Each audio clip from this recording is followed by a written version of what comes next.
Agatha கிறிஸ்டியின் ஸ்டைல்ஸில் நடந்தது என்ன? அத்தியாயம் 1. நான் ஸ்டைல்ஸ் சென்றடைந்தேன். ஸ்டைல்ஸ் எஸ்டேட்டின் மர்மம் என்ற மிக பிரபலமாய் அறியப்பட்ட கொலை வழக்கு.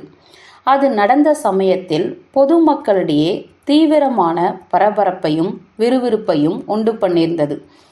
அந்த தாக்கம் இப்பொழுது ஏறக்குறைய முழுக்க அமுங்கி மறைந்தே விட்டது.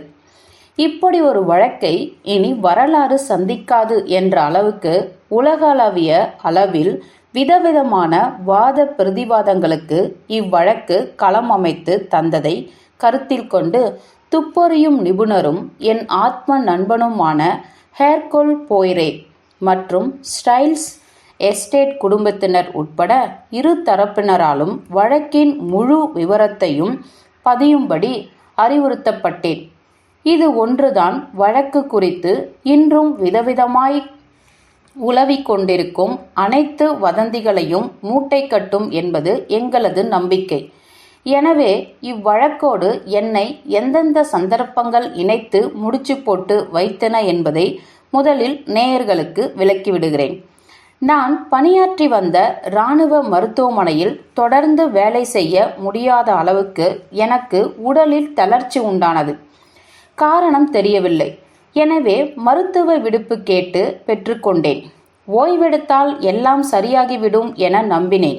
விடுமுறை அளிக்கப்பட்டது. ஆனால் எங்கே போவது என்றுதான் தெரியவில்லை. நண்பர்களும் உறவினர்களும் காத தூரத்தில் அல்லவா இருக்கிறார்கள். எப்படி எங்கே ஓய்வெடுக்கப் போகலாம் என நான் என்னை சிந்தனையில் விரட்டி கொண்டிருந்த போது ஜான் என்னும் ஜான் கேவன்டிஷை கடக்க நேரிட்டது. சில வருடங்களாக இவனை பற்றி சிறு தகவல் கூட என் பார்வைக்கு வந்ததில்லை. சொல்லப்போனால் இவனை பற்றி அப்படியெல்லாம் எனக்கு ஒன்றும் விமரிசையாய் தெரியாது. என்னை விட 15 வருடங்கள் பெரியவன் ஜான். பார்க்க அப்படி தெரியாவிட்டாலும் 45 கடந்தவன்தான். நான் சின்ன பையனாயிருந்த காலங்களில் இவனது தாயார் மாளிகையான ஸ்டைல்ஸ் எஸ்டேட்டில் நிறைய தங்கியிருக்கிறேன். சிறிது நேரம் செலவழித்து கொஞ்சமாய் நினைவிலிருந்த கடந்த காலங்களை திருப்பி புரட்டி கொண்டோம். இந்த மலரும் நினைவுகள் ஓய்வெடுக்க என்னை அவன் எஸ்டேட்டுக்கு வருமாறு அழைப்பதில் போய் முடிந்தது. உன்னை மறுபடியும் பார்க்கறதுல பாட்டி குதூகலிச்சு போயிடுவா. மறக்க முடியாத அந்த நாட்கள் என்றான் அவன். உங்க அம்மா நல்லா இருக்காங்க தானே? நான் கேட்டேன். சௌக்கியமே. அவங்க மறுபடியும் கல்யாணம் பண்ணிக்கிட்ட செய்தி உனக்கு தெரியுமில்ல? அடக்க முடியாத ஆச்சரியத்தை மறைக்க தெரியாது முகத்தில் காட்டிவிட்டேன் நான். திருமதி எமிலி கேவன்டிஷ் மனைவியை இழந்த தனி மரமாக 2 மகன்களுடன் நின்ற ஜானின் தகப்பனார் கேவன்டிஷை மணந்து கொண்ட போது நடுத்தர வயதிலிருந்த எமிலியானாலும் கொள்ளை அழகு. இன்றைய தேதியில் நிச்சயம் 70க்கு குறைவாக இருக்க மாட்டார். என் ஞாபகத்துக்கு உட்பட எமிலி ஊக்கம் தெரிந்த உற்சாகத்தின் மனித உரு. ஏகாதிபதி. தன்னை எவரையும் நெருங்க விடாதவர். தான தர்மங்கள் செய்வது மற்றும் பொது வாழ்க்கையில் தன்னை ஈடுபடுத்திக் கொள்வது ஆகியவற்றில் ஆழ்ந்த ஈடுபாடு கொண்டிருந்தவர். அந்த திறப்பு விழா, இந்த அனாதை இல்ல விழா, இன்னொரு முதியோர் இல்ல விழா என பறந்து கொண்டே இருக்கும் பிறவி. தர்மம் செய்ய சுணங்காதவர். அதற்கு ஏற்றவாறு அதிக சொத்தும் அமைய பெற்றிருந்தார். திரு கேவன்டிஷ் மறுமணம் செய்து கொண்ட துரித காலத்திலேயே அவர் பிறந்த கிராமமான ஸ்டைல்ஸை மையப்பகுதியாக அப்படியே விலைக்கு வாங்கி ஸ்டைல்ஸ் எஸ்டேட்டினை எழுப்பினார். இவரது 2வது மனைவியாய் வாய்த்த எமிலியின் முழு கட்டுப்பாட்டிலிருந்த திரு கேவன்டிஷ் இறக்கும்போது அந்த கட்டுப்பாட்டுக்குள் கட்டுப்பட்டு ஸ்டைல்ஸ் எஸ்டேட் முழுவதையும் மற்றும் சொத்தின் மிக அதிகமான பகுதியும் தனது புது மனைவிக்கு அவளுடைய ஆயுசு முழுக்கவும் இருக்கும்படி உயில் எழுதி வைத்துவிட்டு காலமானார். அவரது 2 மகன்களும் தீர்க்கமாய் அநீதியை இழைத்த உயில். இருந்தாலும் மகன்கள் கேட்ட அத்தனையும் அள்ளி அள்ளி தரும் அசாதாரண சித்தியாகவே இருந்தார் எமிலி. ஜானின் தந்தையார் இவரை மறுமணம் செய்து கொண்டபோது இரு மகன்களும் சின்ன குழந்தைகளாக இருந்த காரணத்தால் பிஞ்சுகளை தன்னுடைய சொந்த குழந்தைகளாக பாவித்து சித்தி கொடுமையற்ற சிறந்த தாயாகவே வளர்த்தார். லாரன்ஸ் இந்த ஜானின் இளைய தம்பி. ஓட்டுக்குள் ஒடுங்கும் குணம் கொண்டிருந்தார். ஒரு மருத்துவராய் பட்டம் பெற்றிருந்தாலும் ஆரம்பத்திலேயே மருத்துவ பணியை துறந்துவிட்டு வீட்டுக்குள்ளேயே கிடந்தார். கலை, இலக்கியம் என கொடி கட்டி பறக்க ஆயத்தங்களில் இறங்கினார், எழுதினார். ஆனால் ஒன்று கூட குறிப்பிட்டு வெற்றி பெறவில்லை. ஜான் ஆரம்ப காலங்களில் கொஞ்ச நாட்கள் வக்கீலாய் பயிற்சி பெற்று கொண்டிருந்தார். பிறகு அவருடைய மனதுக்கு இணக்கமாய் ஒத்துவந்த கிராம வாழ்க்கையில் குவிந்து அவரது தந்தையார் வாழ்ந்த கிராமத்தின் முக்கிய புள்ளியாக ஆகிவிட்டார். 2 வருடங்களுக்கு முன்னால் கல்யாணம் செய்து கொண்ட ஜான் தற்சமயம் மனைவியோடு ஸ்டைல்ஸ் எஸ்டேட்டில் தான் இருக்கிறார். இருந்தாலும் தனது தாயாருடன் பேசி பார்த்து சொத்தில் சிறு பகுதியை கேட்டு தனக்கென ஒரு குட்டி பங்களாவை நிர்மாணித்து கொள்ள முயற்சி செய்திருப்பார் என என்னுள் எழுந்த விவேகமான சந்தேகத்தை நான் உள்ளுக்குள் அனுமதிக்கத்தான் செய்தேன். ஆனால் திருமதி எமிலி கேண்டிஷ் ஒப்புக்கொண்டிருப்பாரா? தன்னிசையாக திட்டங்களையும் முடிவுகளையும் மேற்கொள்ள துடிக்கும் ஒரு ஜீவன் எமிலி. அம்முடிவுகளுக்குள் ஏனைய அனைவரும் வரிசையாய் வந்து விட வேண்டும் என கராராய் எதிர்பார்க்கும் பெண்மணி ஜானின் முயற்சியை மறுத்திருப்பார். அவருடைய தாயாரின் மறுமணம் பற்றி கேட்டதும் என்னுள் விளைந்த ஆச்சரியத்தை கவனித்துவிட்ட ஜான் சற்று விசனம் தெறிக்க சிரித்தார். நேர்மையற்ற ஏமாற்றக்காரன் என்று முரட்டுத்தனமாகவும் குறிப்பிட்டார். எங்க வாழ்க்கையின் சந்தோஷமும் உற்சாகமும் போய்விட்டன ஹேஸ்டிங்ஸ். அந்த எவி, ஓ உனக்கு எவியை நினைவிருக்கா? எவி? இல்லை, உன் காலத்துக்கு பிறகு அவ வந்திருக்கணும். அவ தான் அம்மாவின் விவகாரங்களை நிர்வகிப்பவள். காரியதரிசி போல தோழி, எல்லா விஷயங்களுக்கும் தெரிஞ்சவர். கிழ எவி, சின்ன வயசு கிடையாது, கிழவிக்கு சொல்லுகிற மாதிரி அழகும் கிடையாது. ஆனா எல்லா விஷயங்களையும் கச்சிதமாக செஞ்சு முடிக்கிற கூட்டம். என்ன சொல்ல வர்றீங்க? இந்த ஏமாத்து பேர் வழியே தான் இவளுக்கு கூட்டாளி. எங்கே இருந்து வந்து குதிச்சானே தெரியாதுப்பா. எவியோட தூரத்து தம்பி உறவு முறையோன்னு என்னவோ சொல்லிக்கிட்டு வந்தான்.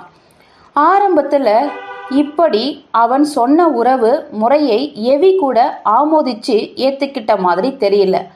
ஆக முழுக்க முழுக்க வெளியால் இவன். எல்லோருக்கும் பொதுப்படையா இது தெரியும். அசிங்கமா முகம், முழுக்க கருப்பு தாடி, ஏதோ பாறாங்கல்லில் நடக்கிற மாதிரி பூதகரமா ஒரு ஷூ எப்பவும். ஆனா இந்த அம்மா கண்டதும் அப்படியே வசியமாயிட்டாங்க. அவனை தூக்கி எவிக்கு மேலே வச்சு தனக்கு தேவையான அந்தரங்க காரியதரிசின்னு அறிவிச்சாங்க. அவங்க தான் ஒரு சங்கம் விடாம எல்லாத்துலேயும் அங்கத்திருன்னு உனக்கே தெரியுமே. நான் ஒப்புதலாய் தலையசைத்தேன். காலில் சக்கரத்தை மாட்டிக்கிட்டு ஓடுற அவங்களுக்கு ஒரு காரியதரிசி தேவைப்பட்டிருக்கு. சரியான உதவியாளான ஆனான் இவான் ஹால்ஃப்ரெட். ஆனால் 3 மாதத்துக்கு முன்னாடி திடீர்னு அவங்க ஆல்ஃப்ரெட்டோட கல்யாணம் நிச்சயம் பண்ணிக்கிட்டதை அறிவித்த போது குப்பை மாதிரி எல்லோரும் குடும்பத்தோடு ஒட்டு மொத்தமாக பெருக்கி தள்ளப்பட்டோம். அவங்கள விட குறைந்தபட்சம் 20 வயசு இளையவன்பா இந்த பையன். முழுக்க முழுக்க ஜாக்பாட் அதிர்ஷ்டம். இவனுக்கு அம்மா இவனுடைய முதலாளி, பை கொள்ளாத சொத்துக்கு அதிபதி. இந்த நிலைமையில் அவங்க இவனை கல்யாணம் பண்ணிக்கிட்டாங்க. உங்கள் அத்தனை பேருக்கும் இந்த கல்யாணம் மிகவும் இக்கட்டான கட்டமாக இருந்திருக்கணும். இக்கட்டா? கன்றாவி, தண்டிக்க வேண்டிய அவமானம். இவ்வாறாய் எங்களது அறிமுகப்படலம் முடிய 3 நாட்கள் கழித்து இப்படி ஒரு ரயிலடி யாருக்காக உயிர் வாழ்ந்து கொண்டிருக்கிறது என்ற அபத்தமான அர்த்தத்தை தந்து ஸ்டைல்ஸ் ரயில் நிலையத்திலிருந்து வந்திறங்கினேன். ஆளரவம் அதிகமற்ற மிக சிறிய ரயிலடியின் தண்டவாளங்கள் சுற்றிலும் இருந்த வயல்வெளிக்கு நடுவே முளைத்த இரு சிறு இணைக்கோடுகளாய் சென்றது. ஜான் எனக்காக ரயிலடியில் காத்திருந்தான். அன்பாய் அழைத்து போய் காரில் ஏற்றினான். காரை ஓட்டும்போது ஒரு துளியோ 2 துளியோ தான் பெட்ரோல் இருக்கு. எப்ப பாரு வண்டியை தூக்கிக்கிட்டு தர்மம் பண்றேன்னு அம்மா கிளம்பிடுறாங்க என குறிப்பு தந்தபடி பயணப்பட்டான். இவர்கள் குடும்பம் இருந்த ஸ்டைல்ஸ் புனித மேரி என்னும் கிராமம் ரயிலடியிலிருந்து 2 மைல்கள் தள்ளி இருந்தது. அங்கிருந்து மேலும் 1 மைல் தள்ளி ஸ்டைல்ஸ் எஸ்டேட். இளங்காலையே ஆனாலும் கதிரவனின் ஆதிக்கம் தூக்கலாய் இருந்தது. பச்சை பசேல் என்னும் மண்ணின் கமகம வாசமும் கிராமத்தின் மோன அமைதியும் இதோ கை கெட்டும் தொலைவில் சொர்க்கபுரியாய் தென்படும் போது சண்டையும் பூசலும் நிறைந்த திமிரும் நகரத்தின் நினைப்பு அங்கு வாழ்ந்து கொண்டே இருக்கும் எனக்கே கூட இப்பொழுது அச்சத்தை ஏற்படுத்தியது. வேறொரு புது உலகுக்குள் களவாடப்பட்டவனாய் உணர்ந்தேன். எஸ்டேட்டின் பிரதான மதில் சுவருக்கான கேட்டை அடைந்து நுழைந்தபோது ஜான் சொன்னான், இயக்கமே இல்லாதது போன்ற கிராம அமைதி உன்னை பயமுறுத்துதோன்னு நினைக்கிறேன் ஹெஸ்டிங்ஸ். என்னருமை நண்பா, இதைதான் நான் ஏங்கி ஏங்கி எதிர்பார்த்துக்கிட்டிருந்தேன். ஓ, உனக்கு தனிமையான கிராம வாழ்க்கைதான் பிடிக்கும் என்பதை கேட்கறதுக்கே இனிமையாக இருக்கு. கிராம முன்னேற்றத்துக்கு அவ்வப்பொழுது உதவ வரும் இளைஞர்களோடு தோளுக்கு தோளா நின்று உழைப்பேன். வயல்வெளியில் இறங்கி வேலை செய்கிறேன்.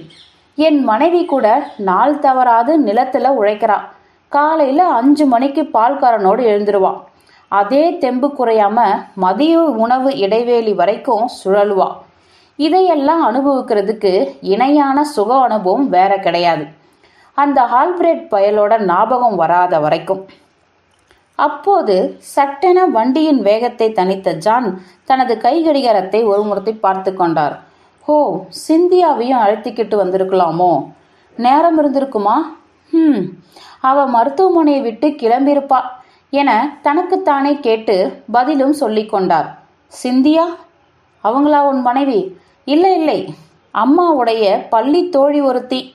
நீதிமன்றத்தில் வேலை செஞ்ச ஒரு மாபாதக ஏமாத்துக்காரனை கல்யாணம் பண்ணிக்கிட்டவ. அவளோட பொண்ணு இவ. நடுவில் விட்டுட்டு ஓடிட்டான். அந்த தோழி தம்புடி இல்லாத அனாதையா தெருவில் நின்னா. ஆபத் பாந்தவனா அம்மா போனா. இவற்றின் விளைவு கடந்த 2 வருஷமா இந்த சிந்தியா பொண்ணு எங்க வீட்டில் இருக்கு. இங்கிருந்து 7 மைல் தள்ளிருக்கும் டேட் மினிஸ்டர் தாலுகாவில் உள்ள ரெட் கிராஸ் சங்கத்து மருத்துவமனை ஒன்றுல இது வேலை செய்யுது. கடைசி வார்த்தையை ஜான் முடித்த போது பழங்காலத்திய அலங்காரத்தில் தோன்றிய மாபெரும் மாளிகை ஒன்றின் முன்னே நுழைந்தது கார். குண்டாய் தோட்டத்து உடையில் மண்மேட்டில் குனிந்து வேலை செய்து கொண்டிருந்த பெண்ணொருத்தி எங்களது வருகையை கண்டு நெட்டை குத்தலாய் நிமிர்ந்து நிற்க, ஹலோ எவி என அவரை அழைத்த ஜான், இது ஹேஸ்டிங்ஸ் டாக்டர் என அறிவித்தாள். என்னிடம் வருவது எவி, முழுசா எவிலின் ஹோவார்ட் என்றார் முழு மனதோடு. ஆனால் உள்ளங்கை கொஞ்சம் வலிக்கும் அளவுக்கு அழுத்தி பிடித்து கை குலுக்கினார் அவர். மெல்லிய நீல நிறத்தாலான விழிகள் நெருப்பாய் தகதகத்த ஒரு சிவப்பு முகத்தில் இருந்தன என எவியின் முகத்தினை நான் வர்ணித்து கொண்டேன். பார்ப்பதற்கு நட்புடன் கூடிய பரவசத்தை உண்டு பண்ணி தரவல்ல 40 வயது பெண்பணி எவி.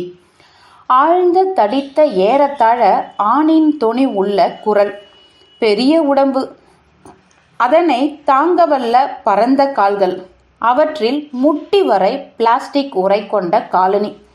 துண்டு துண்டாய் தந்தி செய்தி போல அவர் பேசிய வாக்கியங்கள் அமைந்திருந்ததை கொஞ்ச நேரத்திலேயே அறிந்து கொண்டேன். பற்றி கொண்ட நெருப்பு போல மலமளவென களைகள் வளர்ந்துடுது. நடுவுல முள் கூட இருக்கும். அதுங்களோட நம்மால வாழ முடியாது. காலை பதம் பார்த்திடும். ஜாக்கிரதையாய் நடக்கிறது நல்லது. இப்படி சொன்ன எவிக்கு, எப்படி இருந்தாலும் நான் இங்கே வந்ததுக்கு உங்களுக்கெல்லாம் ஏதாவது வழியில ஒத்தாசையா இருந்தா நான் மகிழ்வேன் என பேசினேன் நான். அதெல்லாம் சும்மா, இவன் கூட்டிட்டு வர எல்லாரும் இப்படிதான் சொல்றாங்க, ஆனா பண்றது தான் இல்லை. ஏதாவது குத்தங்குறை சொல்லிக்கிட்டு இருக்கணும் எவி உனக்கு.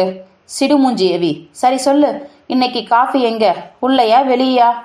வெளியே தான். பனி இல்லாமல் நல்லா வெயில் அடிக்குது.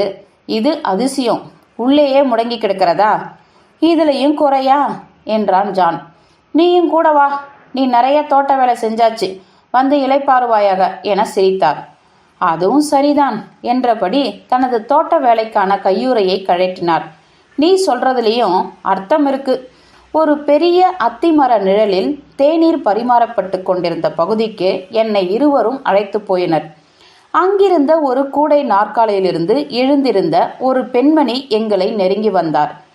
என் மனைவி ஏஸ்டிங்ஸ், மேரி என்று அறிமுகம் செய்தான் ஜான். மேரியை நான் பார்த்த அந்த முதல் பார்வையை என் வாழ்க்கையில் நான் மறக்க மாட்டேன். ஒடிந்து விடுமோ என பார்ப்போரை மசிய வைக்கும் உயரத்தின் வீச்சு, அதுவும் பளபளத்த அந்த வெள்ளை சூரிய வெளிச்சத்தில் துடிதுடிப்பும் உற்சாகமும் வழிய கனன்று கொண்டு காண்போரை கிரகிக்க அடிக்கும் நெருப்பு கங்காய் தகித்தெடுக்கும் அந்த சாம்பல் நிற கண்கள், குறிப்பிட வேண்டிய அக்கண்கள் நான் இதுவரை அறிந்திருந்த எந்த பெண்ணிலும் காணாமல் வித்தியாசமாய் தனித்து ஈர்க்கும் அக்கண்கள். அவர் சொந்தமாகி வைத்திருந்த மா சக்தி வாய்ந்த சாந்தம். சாந்தமேயானாலும் அது ஏனோ அந்த நவநாகரிக மங்கையின் முகத்தில் துஷ்ட கதிர்களை பரப்பிய ஒரு கொடிய உள்ளத்தை பிரதிபலித்தது. எவையெல்லாம் என் நினைவில் அழியாது புதைந்தன, நான் எப்பொழுதும் இவற்றை மறக்கப் போவதில்லை. மிக தனிந்த ஸ்பஷ்டமான குரல் எடுத்து சில இனிமையான வரவேற்பு வார்த்தைகளை இட்டு நிரப்பி என்னை வரவேற்றார் மேரி. ஜான் இந்த வீட்டுக்கு என்னை வரவேற்றதில் இப்பொழுதுதான் நான் மிக மகிழ்கிறேன் என்பதை முகத்தில் காட்டியபடி இன்னொரு கூடை நாற்காலியில் என்னை நான் திணித்து கொண்டு அமர்ந்தேன். எனக்கு டீ தந்தார் திருமதி மேரி ஜான். அப்பொழுது அவர் உதித்த சில குறிப்புகள் அற்புத பெண் என்று அவர் மீது நான் ஏற்படுத்தி கொண்டிருந்த கருத்தை இன்னும் மேலே மேலே உயர்த்தி நிறுத்தின. நாம் சொல்வதை ஆர்வமாய் போற்றி கேட்கும் நேயர், பேசும் நம்மை கிண்டிவிடும் ஒரு அற்புத கிரிய ஊக்கி.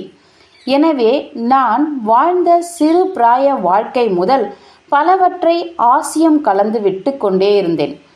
கேட்கும் அழகியின் தோற்றத்தில் மூழ்கி உள்ளே போனபடி, ஜான் அழகுதான், நல்லவன்தான், ஆனால் பெண்ணை ஈர்த்து வைக்கும் அளவுக்கு பேச கற்காதவன், பாவம். இந்த தருணத்தில் மிக பழக்கப்பட்ட ஒரு குரல் ஜன்னல் வழியாக கழன்று வந்து விழுந்தது.